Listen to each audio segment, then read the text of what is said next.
Welcome to epitome IAS.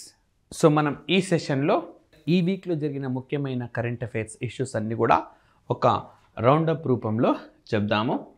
So first of all మనకు UN peace building commission ప్రతిష్టాత్మకమైన ఈ వ్యవస్థకు భారతదేశం ఎన్నికైంది. యుద్ధాలు ఉన్న చోట, అదేవిధంగా అంతర్గత యుద్ధాలు ఉన్న చోట, సో యుద్ధాలు ఇన్ ద సెన్స్ మనకు విదేశాలతో ఉండవచ్చు. ఫర్ ఎగ్జాంపుల్ రష్యా ఉక్రెయిన్ 2022 నుంచి యుద్ధంలో ఉంటున్నాయి. ఇజ్రాయిల్ హమాస్ అయితే ఇప్పుడు కాల్పుల విరమణ జరిగింది. ఇవి కాక దేశంలో అంతర్గత యుద్ధాలు అనేక దేశాల్లో జరుగుతూ ఉన్నాయి. మన పక్కనే ఉన్న మయన్మార్లో ఉన్నది, మన పక్కనే ఉన్న బంగ్లాదేశ్లో కూడా అంతర్గత యుద్ధం ఉంది. ఇలాంటి పరిస్థితి ఉన్న చోటల్లో శాంతిని ఏర్పాటు చేయడం కోసం 2005లో ఏర్పాటైన ప్రతిష్టాత్మకమైన సంస్థ UN peace building commission. So దీనికి భారతదేశం ఎన్నికైంది. సుస్థిరాభివృద్ధి లక్ష్యాల్లో 16వ లక్ష్యం పీస్ బిల్డింగ్కు సంబంధించింది.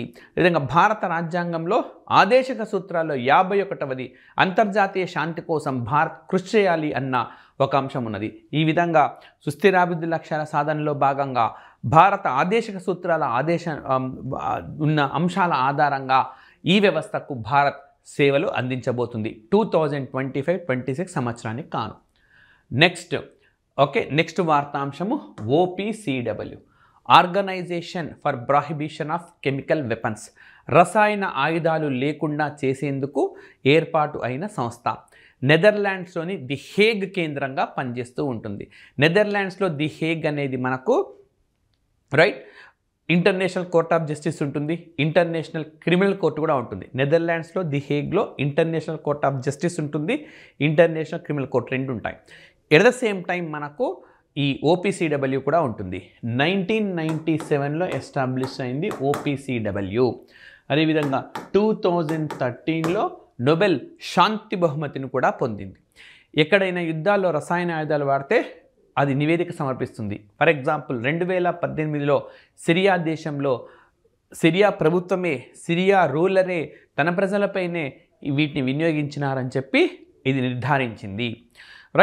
సో అలాంటి ఈ సంస్థ 2014లో హేగ్ అనే పేరు మీద ఒక ప్రతిష్టాత్మకమైన అవార్డును ఏర్పాటు చేసింది. ఆ అవార్డే ఇప్పుడు భారతదేశానికి చెందిన ఇండియన్ కెమికల్ కౌన్సిల్కు దక్కింది. ఇండియన్ కెమికల్ కౌన్సిల్ ఏ అవార్డును గెలుచుకున్నది అని అంటే హేగ్ ప్రైజ్ 2024ను గెలుచుకుంది. ఎవరిచ్చారు ఈ అవార్డు అంటే OPCW ఇచ్చింది. మరి ఈ ఇండియన్ కెమికల్ కౌన్సిల్ ఎప్పుడు ఎస్టాబ్లిష్ అయింది అంటే 1938లో ఎస్టాబ్లిష్ అయింది. భారతదేశానికి స్వాతంత్రం రాక మునుపు నుంచే ఉన్న వ్యవస్థ ఇది. సో ఈ విధంగా మనకు ఈ అంశం వార్తల్లో ఉన్నది. నెక్స్ట్ వచ్చేసి మనకు Asian development bank. So Asia అభివృద్ధి బ్యాంక్ అని చెప్పుకోవచ్చు. మనకు ఫిలిప్పీన్స్లోని మనీలాలో దీని హెడ్ క్వార్టర్ అనేది ఉంటుంది. ఫిలిప్పీన్స్లోని మనీలా. సో దీనికి ప్రెసిడెంట్గా మసాతో కందా ఎలెక్ట్ అయ్యారు. సో బాగా ఇంపార్టెంట్, కంపల్సరీ గుర్తుపెట్టుకోండి. ఎందుకంటే ఆసియా పసిఫిక్ ప్రాంత అభివృద్ధికి బాగా కృషి చేస్తున్న మల్టీలేటరల్ బ్యాంకింగ్ సిస్టమ్స్లో ఇది కూడా ఒకటి. 1966లో ఎస్టాబ్లిష్ అయింది. 68 దేశాల కిందలో సభ్యత్వం ఉన్నది. There are 68 countries having the membership in this organization. So మరి ఈ ఏషియన్ డెవలప్మెంట్ బ్యాంక్లో మనకు డామినేట్ చేసే దేశం ఏది అని అంటే జపాన్ దేశము. సో ఇక్కడ మనకు ఈ మధ్యకాలంలో వస్తున్న ఎగ్జామినేషన్స్లలో ఎక్కువగా ఇంటర్నేషనల్ రిలేషన్స్ పైన ఉంటున్నాయి. సో అందుకని ఆ కోణంలోనే మనం చూద్దాము. వరల్డ్ బ్యాంక్ ఉన్నది, మనకు ప్రపంచ బ్యాంక్ అంటున్నాం. ప్రపంచ బ్యాంకుని ఎవరు డామినేట్ చేస్తారంటే USA డామినేట్ చేస్తుంది, అమెరికా.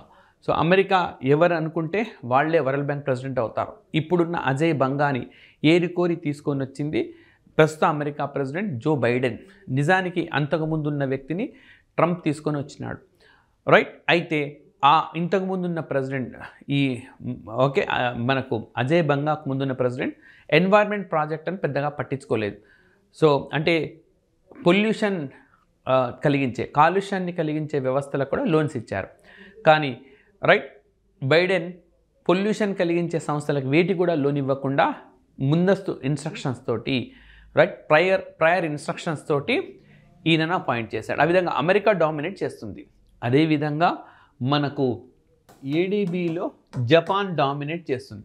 మరి ఈ విధంగా అమెరికా డామినేషన్లు కానీ జపాన్ డామినేషన్లు కానీ అంగీకరించదు ఎవరు అంటే చైనా. అందుకే చైనా తను డామినేట్ చేయడం కోసము బ్రిక్స్ బ్యాంకుని ఎంచుకున్నది. BRICS bricks bank. సో ఈ బ్రిక్స్ బ్యాంక్ డామినేట్ చేయాలని చెప్పి చైనా చూస్తూ ఉన్నది, కానీ భారత్ పడనీయలేదు. సో ఈ బ్రిక్స్ బ్యాంకులో అందరికీ సమాన వాటా ఉండాలి అని చెప్పింది. అందుకని చైనా తనకంటూ ఒక బ్యాంక్ ఉండాలి అని చెప్పి AIIBని ఎంచుకుంది. ఆసియా ఇన్ఫ్రాస్ట్రక్చర్ ఇన్వెస్ట్మెంట్ బ్యాంక్ అన్నమాట. సో ఆసియా మౌలిక సదుపాయాలు పెట్టుబడుల బ్యాంకుని ఎంచుకొని అక్కడ ఎక్కువ పెట్టుబడి పెట్టింది. ఈ బ్యాంకులో కూడా భారతదేశం రెండో అతిపెద్ద వాటాను కలిగి ఉంది. చైనాలోని బీజింగ్ కేంద్రంగా పనిచేస్తూ ఉంటుంది. సో ఇప్పుడు ఏడీబీకి ఎంపికైన వాడు కూడా జపాన్ దేశానికి చెందినవాడే. సో ఈ విధంగా మనకు ఓకే ఈ మసాతో కందాను గుర్తుపెట్టుకోవాలి. మరి వరల్డ్ బ్యాంక్కి నేతృత్వం వహిస్తుంది మనకు అజయ్ బంగా, 14వ వ్యక్తి. మన తెలంగాణలో గ్రూప్ 3లో వచ్చిన క్వశ్చన్ అది అజయ్ బంగాకు సంబంధించింది. అదేవిధంగా IMF ఇంటర్నేషనల్ మానిటరీ ఫండ్కి నేతృత్వం వహిస్తుంది క్రిస్టలీనా జార్జివా. ఓకే సో ఆమె దీంట్లో ఫస్ట్ డిప్యూటీ మేనేజింగ్ డైరెక్టర్గా భారతదేశానికి చెందిన గీతా గోపీనాథ్ ఉన్నారు. సో ఇది కరెంట్ ఇష్యూ. నెక్స్ట్ వచ్చేసి మనకు ప్రతి సంవత్సరం నవంబర్ 25వ తేదీని international day for the elimination of violence against women చేస్తాం.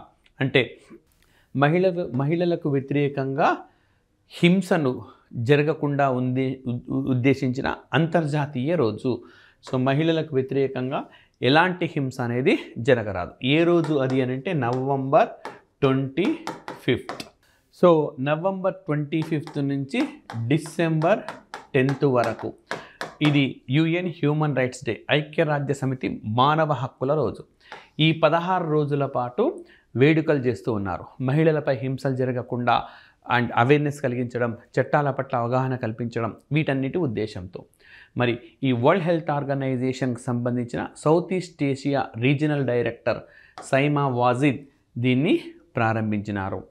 రైట్ ప్రపంచవ్యాప్తంగా జరుగుతున్నాయి. ఇది కేవలం మన దగ్గరనే కాదు, సౌత్ ఈస్ట్ ఏషియా రీజన్ కాదు, ప్రపంచవ్యాప్తంగా ఇవి 16 రోజుల పాటు జరుగుతూ ఉన్నాయి.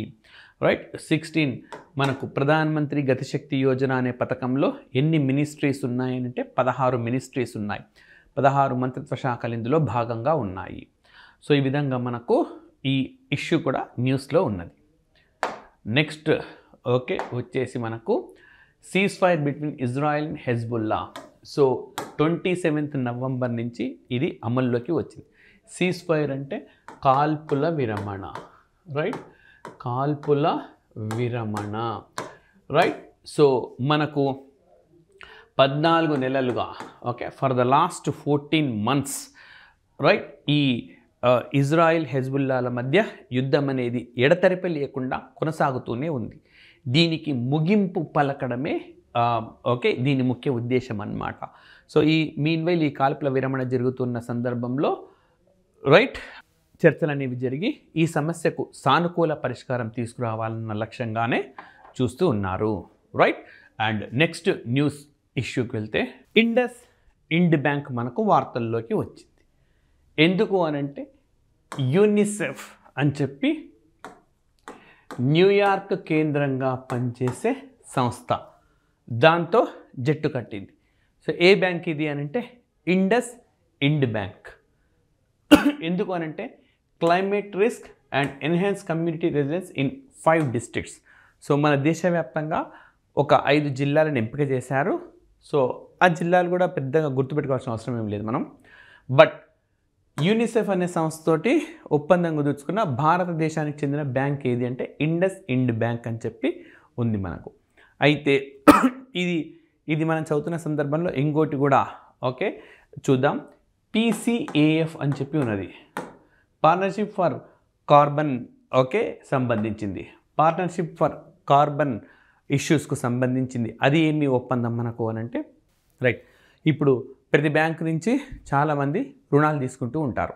అలా రుణాలు తీసుకోవడం వల్ల వాళ్ళు ఏ వ్యాపారం చేస్తున్నారు, ఎంత మేర కార్బన ఉద్గారాలకు లేదా కాలుష్యానికి కారణమవుతున్నా చెక్ చేస్తారు. సో లైక్ దీనికి అకౌంట్ చేస్తారనమాట. అందుకే దీన్ని పీసీఏఎఫ్ అంటారు, partnership for carbon accounting finance అంటారు, partnership for carbon account finance అంటారు. సో ఇందులో ఏం చేస్తారు, లైక్ ఎక్కువగా కాలుష్యానికి కారణమవుతున్న సంస్థలకు ఫ్యూచర్లో లోన్స్ తగ్గించడమో లేదా లోన్స్ ఇవ్వకుండా ఉండడమో, ఆ తరహా సంస్థలు వస్తే పక్కన పెట్టడమో చేస్తారనమాట. మరి పీసీఏఎఫ్ అనేది కూడా పర్యావరణానికి సంబంధించింది. లోన్స్ ఇచ్చే వ్యవస్థలు మనకి ఏముంటాయి, ముఖ్యంగా బ్యాంకింగ్ సెక్టార్. మరి పీసీఏఎఫ్లో సంతకం చేసిన భారతదేశానికి చెందిన 2 బ్యాంకులు ఉన్నాయి. అందులో మొట్టమొదటి బ్యాంక్ వచ్చేసి యూనియన్ బ్యాంక్ ఆఫ్ ఇండియా అయితే, రెండవ బ్యాంక్ మనకు పంజాబ్ నేషనల్ బ్యాంక్. రైట్. భారతదేశంలో ప్రభుత్వ రంగంలో రెండో అతిపెద్ద బ్యాంక్ పంజాబ్ నేషనల్ బ్యాంక్ అని చెప్తూ ఉంటారు. సో లాలా లజపత్ రాయ్ దానికి ఫౌండర్ అనమాట. Union Bank of India, United Bank of India and Punjab national బ్యాంకులు PCAF, so partnership for carbon accounting financial పైన సంతకం చేసిన బ్యాంకులు.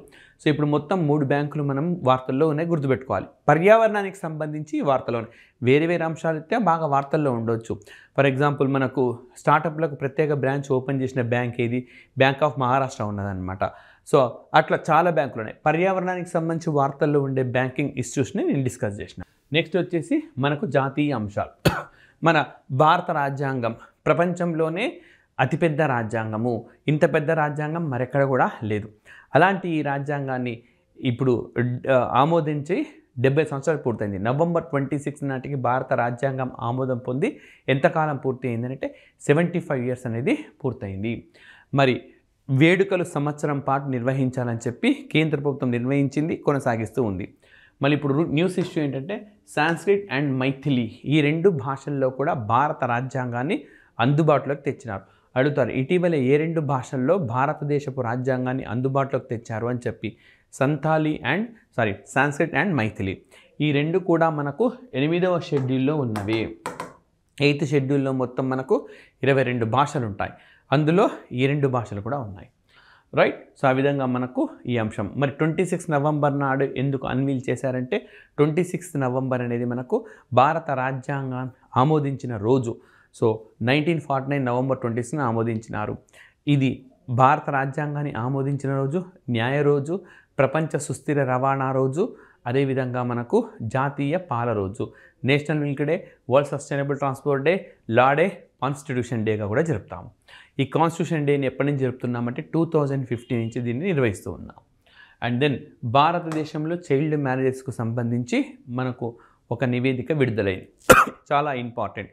భారతదేశంలో మనకు ఈ చైల్డ్ మ్యారేజెస్ని 2006 యాక్ట్ ప్రకారం ప్రొహిబిట్ చేశారు.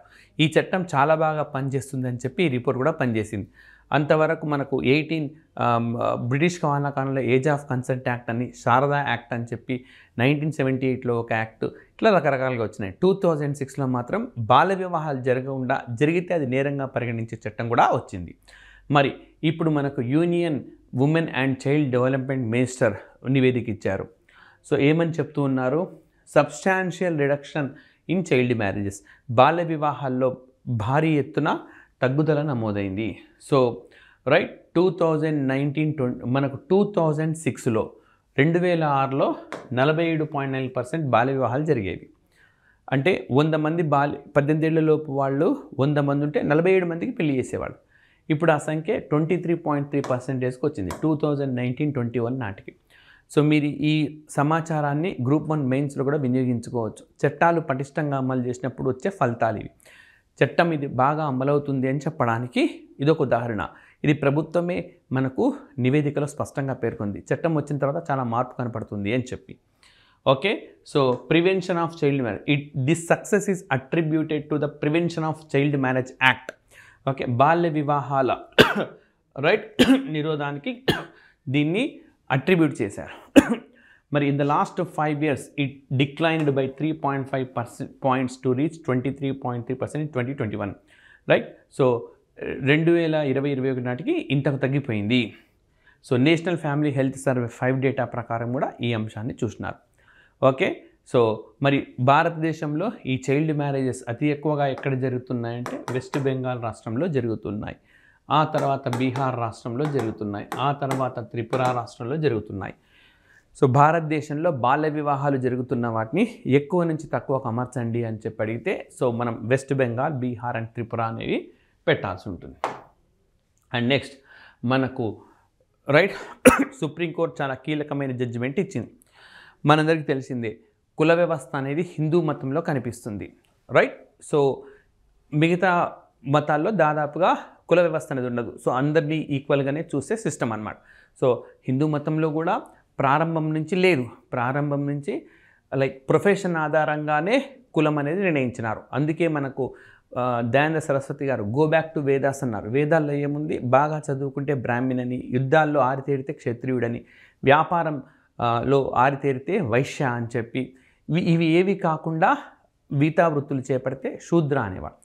అయితే తర్వాత కాలంలో సామాజిక వ్యవస్థలో అనేక మార్పులు వచ్చినాయి. సో పుట్టుక ఆధారంగానే ఏ తల్లిదండ్రులకు పుడుతున్నారన్న అంశం ఆధారంగానే ఈ కులం అన్నది ఆపాదించినారు. సో కొన్ని కులాలు వివక్షకు గురి అయినాయి అన్నది మనకు తెలుస్తున్నది. సో మరి ఈ విధంగా హిందూ మతంలోనే ఈ వివక్ష ఉంది, మిగతా మతాల్లో లేదు. కాబట్టి హిందూ మతంలోనే వెనుకబడిన సామాజిక వర్గాలకు రిజర్వేషన్ కల్పించినారు.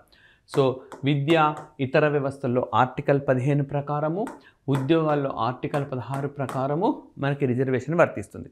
అయితే ఒక ఇతర హిందూ మతం కాకుండా ఇతర మతాల పట్ల విశ్వాసాన్ని కలిగి ఉంటూ ఇతర మతాలను ఆచరిస్తూ కేవలం ఉద్యోగం కోసం రిజర్వేషన్ ఫలితాలను ప్రయోజనాలను పొందడం కోసం హిందూ మతంగా క్లెయిమ్ చేస్తే వాళ్ళకు ఆ బెనిఫిట్, ఆ లబ్ధి అనేది, ఆ ప్రయోజనం అనేది దక్కరాదు అని చెప్పి సుప్రీంకోర్టు జడ్జిమెంట్ ఇచ్చింది, రైట్.